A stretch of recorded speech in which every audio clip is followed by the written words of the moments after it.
Study of cell को हम cytology, cytology the study of cell, ठीक है ना। जब हम साइटोलॉजी प्लस हम इस जो है उसके मॉलिक्यूलर एस्पेक्ट की बात करें, हम के साइटोलॉजी के साथ में हम मॉलिक्यूल्स को भी समझे बेटा, तो क्या बोलेंगे? Cell biology. सेल बायोलॉजी जो कंपैरेटिवली है broad term, cytology plus molecular biology को मिलाकर हम क्या बोलते हैं बेटा? उसको हम सेल बायोलॉजी कहते हैं, ठीक है। टर्म साइटोलॉजी को हर्टविग ने दिया था, हालांकि एनसीईआरटी में नहीं है, पर लिखने में कोई बुराई नहीं बेटा, कभी कभी ऐसे रैंडम क्वेश्चन आते हैं। टर्म साइटोलॉजी को हर्टविग ने दिया। Father of cytology Robert Hooke है, जो कि इंग्लिश साइंटिस्ट थे, इंग्लैंड के साइंटिस्ट थे ये, और इन्होंने जो बुक लिखी, बुक का नाम क्या था? माइक्रोग्राफिया।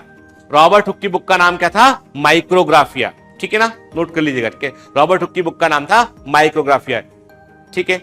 इंग्लिश साइंटिस्ट है, father of cytology Robert Hooke, ठीक है, ठीक। अब ये जो तुम देख रहे हो ये क्या है? कोई बताएगा कि कौन सा प्लांट है? हाँ, तुमने है ना जो है क्वार्कस सुबेर, क्या नाम है बेटा? क्वार्कस सुबेर, क्वार्कस सुबेर है ये। इसको क्या बोलते हैं हम? कॉर्क ट्री बोलते हैं, या ओक का प्लांट कहते हैं इसको, ठीक है ना। तो ये क्या है? ये क्वार्कस सुबेर है। और ये प्लांट क्यों दिखा रहा हूं? कि सारी कहानी की शुरुआत इसी से हुई है। The entire story begins with this plant, ठीक है ना। यानी पहले के जमाने में कांच की बोतलें चला करती थी, उनके ऊपर कॉर्क के स्टॉपर लगे रहा करते थे, तो वो कॉर्क आता था इससे। अब यहां पे ये देख रहे हो कॉर्क, ये है कॉर्क, प्रोटेक्टिव लेयर होता है।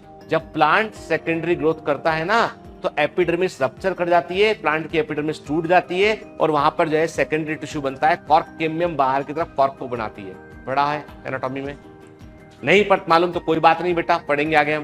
तो ये क्या है? ये है कॉर्क। तो कॉर्क के स्टॉपर बनाकर यूज करते थे। तो एक दिन क्या हुआ कि ये समय की बात है, बहुत पुरानी, 17वीं सदी, 17th सेंचुरी की बात है, 17वीं सदी की बात है। तब मार्केट में, तब बाजार में माइक्रोस्कोप नहीं मिला करते थे, तब बाजार में माइक्रोस्कोप नहीं मिलते थे। पहला माइक्रोस्कोप बनाया था जेंसन ब्रदर्स ने, जेंसन एंड जेंसन ब्रदर ने फर्स्ट कंपाउंड माइक्रोस्कोप उन्होंने बनाया था। और उसके बाद जब लोगों को मालूम चला कि भाई एक ट्यूब में आप दो लेंस को जोड़ के आप माइक्रोस्कोप बना सकते हो, तो सब लोगों ने अपने अपने माइक्रोस्कोप तैयार किए। और वैसे ही रॉबर्ट हुक ने अपना माइक्रोस्कोप तैयार किया, एंटोनी वॉन लीवनहॉक ने अपना माइक्रोस्कोप तैयार किया। और कहते हैं कि 17वीं सदी का, 17th सेंचुरी का सबसे अधिक पावरफुल माइक्रोस्कोप किसी साइंटिस्ट के पास नहीं था। वो एक परचूने की दुकान होती है ना, कुछ भी ले लो वहां से, किराने का सामान, दवा, सब, वैसी दुकान थी एंटोनी वॉन लीवनहॉक की, ठीक है, हॉलैंड के अंदर, यूरोपियन कंट्री। वहां दुकान थी और वहां पे दिन भर बैठे रहते थे। अब वहां तो यूरोप में तो क्या होता है, मैं तो गया हूं यूरोप में तो क्या है, इतने कम लोग हैं वहां पे कि लोग बाग, सब्जी वाला क्या करता था यूरोप में, सब्जी 1-1 किलो सब्जी तो अपना जो पौंड से, वो 2 पौंड या 3, तो अपना जो होता है ना, जो उनके वजन होता है उसके अकॉर्डिंग वो तोल कर रख जाएगा वहां पे, और दाम लिख जाएगा ऊपर उसमें कि ये भिंडी जो है वो 20, सपोज अपने 20 रुपए किलो है ये, है ना। वहां डब्बा रखा होगा, आप 20 रुपए डालो, एक कोई सीसीटीवी भी नहीं होगा, 20 रुपए डालो, भिंडी का 1 पैकेट ले जाओ। सपोज भारत में होता तो क्या होता? डब्बा भी चला जाता उसका वो। तो वो एक अलग लेवल पे लोग हैं, वो इतने ईमानदारी है उनमें बरकरार, है ना। तो खैर, हम ये बिल्कुल नहीं बोल रहे कि हम लोग बेईमान हैं, कि सिस्टम वैसा है ना, ठीक है, क्या करें। तो अपन ने कभी देखा नहीं सिस्टम को। तो खैर, तो इन्होंने भी अपना माइक्रोस्कोप तैयार किया, और एंटोनी वॉन लीवनहॉक ने, और उस समय वो पता नहीं कहां से लेंस मिले, क्या किया इन्होंने, वो पावरफुल बन गया वो, ठीक है। तो उन्होंने भी बहुत कुछ खोज निकाला। ये दोनों साइंटिस्ट बड़े इंपॉर्टेंट। तो रॉबर्ट हुक ने क्या किया? रॉबर्ट हुक ने जो है वो क्वार्कस सुबेर, साइंटिफिक नेम याद रखिएगा इसका, ठीक है, यानी क्वार्कस सुबेर का संबंध है डिस्कवरी ऑफ सेल से, ठीक है, यानी क्वार्कस सुबेर प्लांट, ओक प्लांट का संबंध है डिस्कवरी ऑफ सेल से। और सेल की डिस्कवरी किसने की थी? रॉबर्ट हुक ने की थी, ठीक है। रॉबर्ट हुक ने क्या किया? जब उन्होंने कॉर्क के एक पीस को माइक्रोस्कोप के अंदर देखा, तो उन्हें इस प्रकार का दिखाई पड़ा, छोटे छोटे कंपार्टमेंट दिखाई पड़े, और उन कंपार्टमेंट के लिए जो है वो होलो स्पेस दिखाई पड़े, लिटिल रूम दिखाई पड़े, और उनके लिए ग्रीक वर्ड यूज किया सेला, CLLA, सेला वर्ड यूज किया, और वहां से सेल वर्ड सामने आया, ठीक है। ये, और इन्होंने जितनी चीजें देखी, उन सब चीजों को अब चूंकि माइक्रोस्कोप पास में था, देखते थे और ड्राइंग बनाते थे, क्या दिख रहा है, ठीक है। बहुत सारी चीजें देखी इन्होंने। इनकी बुक में लिखा, क्या नाम था? माइक्रोग्राफिया, कि जो है माइक्रोस्कोप से देखकर मैंने एक इमेजेस तैयार किए हैं, वो उसके चैप्टर नंबर 18 चैप्टर का नाम था ऑब्जर्व 18, उसके अंदर उन्होंने जो है वो पहली बार इसका जिक्र किया। सोचो यहां से पूरी कहानी शुरू होती है, यहां से पूरा साइंस, ये आधुनिक विज्ञान की शुरुआत कितनी सिंपल तरीके से हो सकती है, उसका एक एग्जाम्पल है। ठीक है, तो ये उनकी बुक का फ्रंट कवर है। देखिए, माइक्रोग्राफिया और some physiological descriptions of minute bodies made by magnifying glasses with observation and inquiries there upon, by Robert Hooke, fellow of royal society. ये उनकी बुक उस समय जो पब्लिश हुई थी किताब, उसका फ्रंट कवर है। मतलब कई बार जब हम पीछे जाके देखते हैं ना, तो हमको लगता है कितनी सिंपल चीजों से कितनी कॉम्प्लेक्स चीजें बन सकती है। ठीक है ना, तो इससे क्या लेसन मिलता है? लेसन मिलता है कि तुम साधारण सी चीज भी कर रहे हो ना बेटा, उसका बड़ा इंपैक्ट हो सकता है। जो तुम साधारण सी बातें भी करते हो ना, वो जीवन में बड़ा परिवर्तन कर सकती है। ये इसका जीता जागता प्रमाण है। ठीक है, तो 1665 ईयर इंपॉर्टेंट है, 1665, रॉबर्ट हुक, जो बिल्कुल ऐसे एरो बना के लिखिएगा जैसे करके 1665, रॉबर्ट हुक, कॉर्क, क्वार्कस सुबेर, हनीकॉम्ब लाइक स्ट्रक्चर। ठीक है ना, बिल्कुल ब्रीफ में नोट्स बनाएंगे, बार बार रिवाइज करेंगे, बार बार रिवाइज करेंगे। नोट्स किताब में नहीं होना चाहिए, दिमाग में होना चाहिए। किताब में शॉर्ट में नोट करो। ठीक है ना बेटा? ठीक, 1665, रॉबर्ट हुक, कॉर्क, क्वार्कस सुबेर, हनीकॉम्ब लाइक स्ट्रक्चर। ठीक है, सेल एक लैटिन वर्ड है, इसका मतलब होलो स्पेस, लिटिल रूम। ठीक है, एक्चुअली इन्होंने लिविंग सेल डिस्कवर नहीं की थी। कॉर्क तो डेड स्ट्रक्चर होता है, कॉर्क तो एक डेड स्ट्रक्चर होता है, तो इन्होंने एक्चुअली में लिविंग सेल डिस्कवर नहीं की थी, इन्होंने सुबेरिन नाम के केमिकल से बनी सेल वॉल डिस्कवर की थी। ठीक है, तो एक एडवांस पॉइंट लिख देते हैं, he actually discovered suberized cell wall, not a living cell. ठीक है ना, he actually discovered suberized cell wall, not the living cell. Question, पहली बार सेल टर्म का इस्तेमाल किसने किया था? रॉबर्ट हुक, है ना बेटा? बोर तो नहीं हो रहे ना? इन्होंने पहली बार सेल शब्द का उपयोग किया। ठीक है, ये है एंटोनी वॉन लीवेनहॉक। ठीक है ना, इन्होंने first man to see the free cell. ध्यान से इन्होंने, अब ये क्या किया इन्होंने, इंटरेस्टिंग बात है कि इन्होंने क्या किया, इन्होंने जो पानी बाहर जब बैठे होंगे, अपन सीन को रिक्रिएट कर रहे हैं, इमेजिन कर रहे हैं, बैठे हुए थे दुकान में, कोई आया नहीं। ठीक है, बाहर पानी गिरने लगा तो और आने की संभावना खत्म होगी, कोई आएगा। तो बाहर जाके इन्होंने सोचा क्या जांच करूं मैं, तो इन्होंने जो है वो बाहर से पानी लिया और उसको उन्होंने जो है वो जमीन पे गिरा, मिट्टी से पानी लिया, उसको उन्होंने रखा उसमें, और इनको उसमें जो है वो कुछ बैक्टीरिया दिखाई पड़े। ठीक है, अब ये समझ तो पाए नहीं कि ये बैक्टीरिया है। ठीक है, टर्म बैक्टीरिया दिया था एहरेनबर्ग ने, बैक्टीरिया वर्ड का इस्तेमाल किया था एहरेनबर्ग ने। ठीक है, टर्म बैक्टीरिया दिया था एहरेनबर्ग ने। ठीक है, बैक्टीरिया का पता होता है लिटिल रॉड और लिटिल स्टिक, बैक्टीरिया का मतलब होता है लिटिल रॉड और लिटिल स्टिक। ठीक है ना, तो टर्म बैक्टीरिया देने वाले साइंटिस्ट थे एहरेनबर्ग, लिटिल रॉड और लिटिल स्टिक। लेकिन इन्होंने जानते नहीं थे ये, इन्होंने इसको बोल दिया वाइल्ड एनिमल क्यूल्स, जंगली जीवंतुक, हिंदी में जंगली जीवंतुक, वाइल्ड एनिमल क्यूल्स का इन्होंने कि भाई छोटे छोटे से हैं ये, मॉलिक्यूल्स के समान साइज के छोटे छोटे होंगे ये, तो वाइल्ड एनिमल क्यूल्स उन्होंने, छोटे साइज के एनिमल के ये उन्होंने वर्ड इस्तेमाल किया। And discovery of bacteria grade भी इन्हीं को मिलता है। Actually he discovered the bacteria, इन्होंने बैक्टीरिया खोज निकाला, इन्होंने फर्स्ट फ्री लिविंग सेल को देखा इन्होंने। ठीक है ना, तो हम कहते हैं कि एंटोनी वॉन लीवेनहॉक 1676, लिखिए एंटोनी वॉन लीवेनहॉक, आगे एरो लगा के लिखिए 1676, एंटोनी वॉन लीवेनहॉक, आगे एरो लगा के लिखिए 1676, फिर एरो लगा के लिखिए फ्री लिविंग सेल। ठीक है ना, इन्होंने फ्री लिविंग सेल को देखा, फिर आगे एरो लगा के लिखिए डिस्कवरी ऑफ बैक्टीरिया।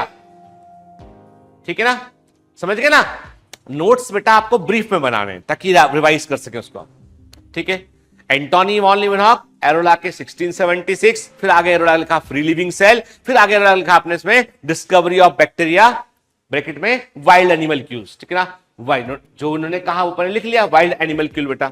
ठीक है, अब ये कहां के रहने वाले थे? एक बार पहले कभी ऑल इंडिया पीएमटी में पूछा गया, काफी पुराना क्वेश्चन है, हॉलैंड के, he was a native of Holland, ये हॉलैंड के रहने वाले साइंटिस्ट थे ये। ठीक है ना, और इन्होंने स्पर्म को खोज निकाला, इन्होंने आरबीसी को खोजा, इन्होंने प्रोटोजोआ खोजा। देखिए, ही also discovered sperm, RBC and protozoa, Antony von Leeuwenhoek के स्पर्म को नोट किया बेटा आपने, इन्होंने स्पर्म को, आरबीसी को, प्रोटोजोआ को इन्होंने खोज निकाला। ठीक है, अगेन एनसीईआरटी दो क्वेश्चन करती है आपसे, what is it that make an organism living, ऐसा क्या है जो एक जीवित जीव को जीवित बनाता है, एक जीव को जीवित बनाता है। फिर what is it that an inanimate thing does not have. मतलब वो कहता है ऐसा क्या है जो लिविंग में है पर नॉन लिविंग में नहीं है, और ऐसा क्या है जो एक ऑर्गेनिज्म को जीवित बनाता है। अब हम यहां पे इंटर करते हैं, हम सेल के फंक्शनल एस्पेक्ट की बात करते हैं यहां पे हम, ठीक है ना। देखिए आंसर ये है, कोई भी जीवित जीव लिविंग ऑर्गेनिज्म में जो सबसे फंडामेंटल यूनिट है वो है सेल, वो है सेल। सभी जीवित जीव सेल से मिलकर बने होते हैं, और ये जो है यूनिसेल्ड ऑर्गेनिज्म भी हो सकते हैं और मल्टी सेल्ड ऑर्गेनिज्म हो सकते हैं। याद रखिए मल्टी सेल्ड ऑर्गेनिज्म में क्या होता है, क्लस्टर ऑफ सेल्स, कोशिकाओं का समूह होता है, कई सारी सेल्स मिलकर जो है एक मल्टी सेलुलर ऑर्गेनिज्म को बनाती है। और जब भी कभी मल्टी सेलुलर ऑर्गेनिज्म का उदय होता है, जब बनते हैं ना, तो वो इसलिए बनते ताकि मोर इफिशिएंट तरीके से काम कर पाए, वो इसलिए बनते ताकि उनमें इमर्जेंट प्रॉपर्टीज आ पाए जो एक अकेली सेल नहीं कर पा रही है, वो मिलके ग्रुप करेगा काम, ठीक है ना। तो इसलिए टिश्यूज बनते हैं। आपने पढ़ा होगा जब अपन एनिमल किंगडम पढ़ते हैं तो अपन बात करते हैं पोरीफेरा, फिर सिलेंटेटा, टीनोफोरा, प्लेटीहेलमिंथस। जैसे जैसे हम आगे बढ़ते हैं वैसे वैसे कॉम्प्लेक्सिटी बढ़ती चली जाती है, ठीक है। और कॉम्प्लेक्सिटी इसलिए बढ़ती चली जाती है ताकि हम काम को बराबर तरीके से बांट सकें, हम डिवीजन ऑफ लेबर कर सकें। और डिवीजन ऑफ लेबर क्यों करना जरूरी है, ताकि इफिशियंसी बढ़ सके। एक यदि अकेला आदमी सारा काम करेगा, एक यदि सिंगल आदमी सारा काम करेगा ना, तो उसकी इफिशियंसी सब जगह पर बढ़ जाएगी, तो बहुत इफिशिएंट काम कोई नहीं कर पाएगा, वो स्पेशलाइज नहीं हो पाएगा वो, ठीक है ना। एक आपने कभी देखा है डॉक्टर जो होते हैं ना, ध्यान से बात सुनेगा, जनरल फिजिशियन जो है इंजेक्शन भी खुद लगाएंगे, जांच भी खुद करेंगे, सब काम खुद करेंगे जनरल। यानी एक आप प्लेन एमबीबीएस डॉक्टर के पास गए, किसी जगह बैठा हुआ है, वो सारा काम खुद करेगा, इंजेक्शन भी लगाएगा, बोतल भी लगा लेगा, कि झट मोस्ट ऑफ द काम खुद करेगा वो। लेकिन जब कभी आप डीएम के पास जाएंगे, जो सबसे टॉप का डॉक्टर, उसके पास जाएंगे आप, जो डीएम गैस्ट्रोएंटरोलॉजी है, डीएम कार्डियोलॉजी है, अब क्या प्रॉब्लम ये कि आप तो मिलने आए थे डॉक्टर साहब से, वहां पे कोई और हिस्ट्री ले रहा है, ब्लड चेक कोई और कर रहा है, इंजेक्शन कोई और लगा रहा है, जांच कोई और कर रहा है। डॉक्टर साहब के पास इतनी फीस देके पहुंचे, 2 मिनट देखा उन्होंने, बात की आपसे और दवा लिख के समझाया भी नहीं कि दवा कैसे लेनी है, दूसरा डॉक्टर समझा रहा है कि अब ऐसे दवा लेनी है। मन को बड़ा खराब लगा, क्या तो बड़ी भारी अकड़ है इनकी, तो है ना, मतलब पूछ नहीं रहे हमको। पर एक्चुअली में सिस्टम में जब आप स्पेशलाइज कर जाते हैं ना, ऊपर के पिरामिड में ऊपर होते हैं, then you have to value your time. तो वो क्या करता है, वो आप उसके लिए कीमती, से मालूम है आप आए हैं तो कीमती आपका बेहतर इलाज ही करेगा डॉक्टर वो, लेकिन वो आपका परसेप्शन बन जाता है वो कि डॉक्टर साहब ने देखा नहीं, क्योंकि आप देखते आ रहे थे उन डॉक्टर को जो दौड़ के इंजेक्शन भी लगा रहे थे, सब कुछ कर रहे थे, ठीक है। परसेप्शन मैं देखो इस दौरान आपको बहुत सारी मैं प्रैक्टिकल बातें भी बताऊंगा आपको कि एक्चुअली में हम सोचते क्या और होता क्या है वो, ठीक है। तो मल्टी सेलुलर ऑर्गेनिज्म जो होते हैं ना, वो बेसिकली जो है अपनी इफिशियंसी बढ़ाने के लिए, अपने आप को स्पेशलाइज करने के लिए, बेहतर डिवीजन ऑफ लेबर करने के लिए मल्टी सेलुलरिटी को वो अपनाते हैं, है ना। अब यूनिसेलुलर क्या होता है, वो कितना ही कुछ कर ले, कभी नहीं सुना हमने कि एक प्रोटोजोआ पानी से बाहर निकला और इंसान बन गया एक दिन, ठीक है। हम तो ये बात करते हैं बंदर से इंसान हुआ है, चिंपैंजी से इंसान बना है ना। हमने तो ये भी नहीं बोला कि मेंढक से इंसान बन गया, ठीक है। अपन इवोल्यूशन की बात करते हैं, धीमे धीमे ग्रेजुअल इवोल्यूशन हुआ, क्या चेंज हुआ, क्या अभी और एविडेंस मिले, अभी हाल ही में जो है वो कुछ 10-12 दिन पुरानी खबर है, इटली के बाद पास कहीं पे खुदाई चल रही थी, बहुत सारे और एविडेंसेस मिले हैं इंसान के बारे में, है ना, कि कैसे, तो मतलब ये अभी तो नहीं आएगा अपने कोर्स से वो, लेकिन मेरा बताने पॉइंट ये है कि ये चीजें ऐसी है जिनको हम बहुत खोजते चले जा रहे हैं और लगातार इसमें हम अपग्रेडेशन इसमें होते चले जाएंगे, ठीक है। तो अभी पॉइंट ये है कि सभी जीवित जीव, मतलब कोई भी यदि, तो मतलब ये कुछ भी लिविंग है तो उसके अंदर सेल जरूर होगी, लिविंग है तो जो सेल है वो ऐसी वो फंक्शनल एस्पेक्ट और स्ट्रक्चर एस्पेक्ट का हिस्सा होगी बेटा। तो हम बात करते हैं बेटा यहाँ पे कि यूनिसेलुलर ऑर्गेनिज्म जो होते हैं, ध्यान से बात सुना, एक एक लाइन की मैंने कहा ना बेटा, एनसीईआरटी सीधा क्वेश्चन आ रहे हैं, एक एक लाइन इंपॉर्टेंट है। यूनिसेलुलर ऑर्गेनिज्म जो होते हैं वे इंडिपेंडेंट एग्जिस्टेंस को रखने में सक्षम होते हैं। अच्छा बताओ, सबसे छोटी वो कौन सी सेल है, कौन सा ऑर्गेनिज्म है जो सबसे स्मॉलेस्ट ऑर्गेनिज्म है that can survive, reproduce, mycoplasma, smallest organism that can reproduce survive कर सकता है, वो है माइकोप्लाज्मा। ठीक है, मतलब एक सबसे सिंगल सेल जो होती है वो इंडिपेंडेंट एग्जिस्टेंस रख सकती है बेटा। ठीक है ना, और वो सभी एसेंशियल फंक्शन लाइफ के रखते हैं। एक पैरामीशियम होता है ऐसे, ठीक है, यूनिसेल्ड है, वो अपना फूड भी लेता है, सब सारे फंक्शन वो कर सकता है। ठीक है, और आपको पता है मजे की बात ये, यूनिसेलुलर ऑर्गेनिज्म पर जो है वो डेथ वाला वर्ड एप्लीकेबल ही नहीं होता है, वो मरते ही नहीं है, वो डिवाइड कर जाते हैं। मतलब जैसे ग्रो करते हैं, 1 से 2 हो गया, फिर दूसरे, मतलब नेचुरल डेथ तो है ही नहीं उसमें सिस्टम में। साइंटिस्ट ये भी स्टडी कर रहे हैं कि यार ये कैसे स्केप कर पा रहे हैं। इमेजिन करो, अपन बड़े हुए, 2 हो गए, फिर 2 से 4 हो गए, मम्मी परेशान की 4 हो गए अभी